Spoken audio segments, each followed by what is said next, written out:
Thank you, guys. Nice to be here with you. As you probably may wonder what structural engineering doing is crypto. It's an interesting question because of the way we are doing stuff in the engineering is working with numbers. So I will start my introduction by asking a question.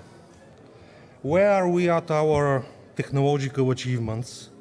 Are we reached the point where human beings can no longer make complex decisions and solve complex problems?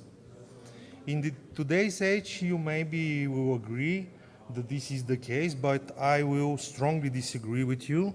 Why? Because if we look at the human curve history, we can see that in almost all cases, the human intellectual is actually extended by the technology.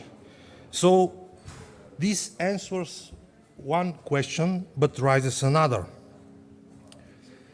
What about human speed? Are we as humans,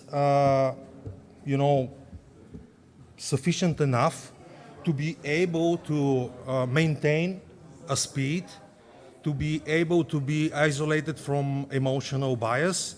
Do we have limited capabilities in terms of technology, in terms of today understanding of trading? Of course, we as humans can proceed a limited or analyze a limited amount of information. And this is understandable because for us, speed and to be able to be focused is not constant in time, it's changing. Why? Just because of our human nature. How about the emotional bias, ladies and gentlemen?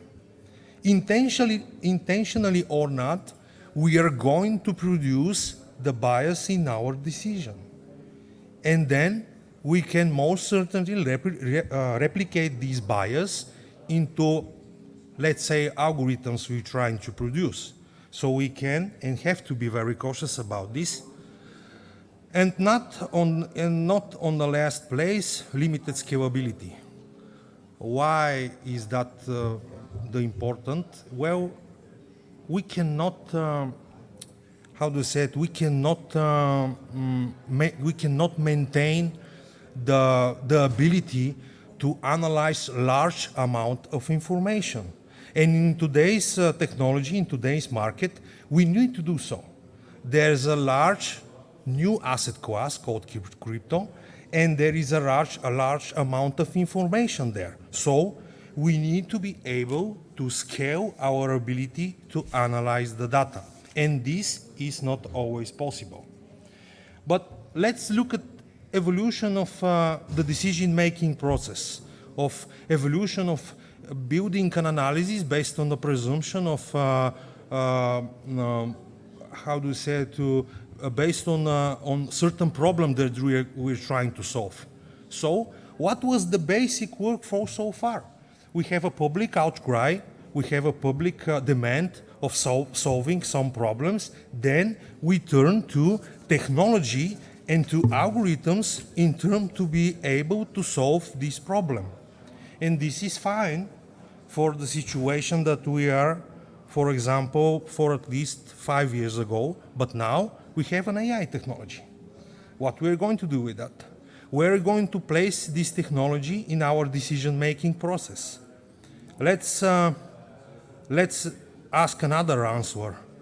Are we going to place this technology in such a way that is going to describe our problems, to be able to solve our problems, or in the whole way, from the start to the beginning? Well, we may consider that, but we need to very carefully consider where is the role. Because, ladies and gentlemen, in my point of view, and this is my personal opinion, in my point of view, we cannot understand the solution unless we understand the problem. And how we are going to understand the problem? By involving in decision-making process, by trying to solve the problem, no matter if it's successful or not.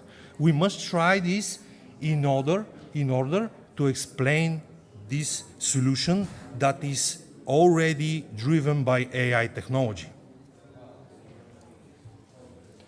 On the next step, the automation processes in our decision makings are something that actually solve very interesting tasks and very interesting challenges.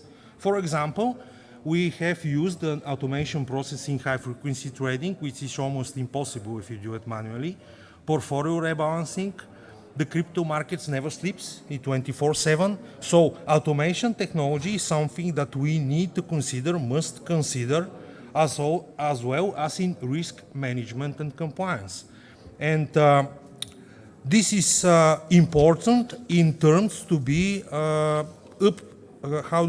to be in the pace of the crypto market, because there the challenges are more.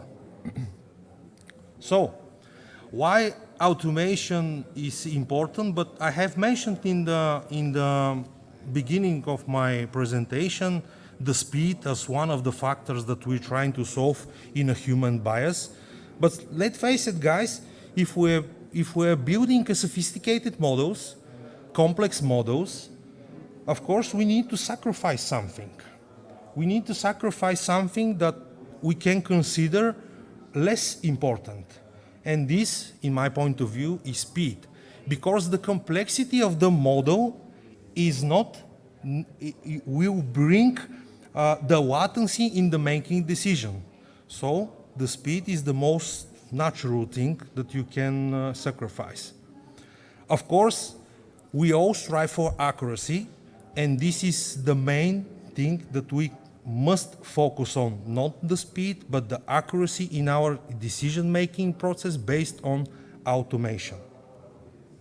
So, what will future bring us?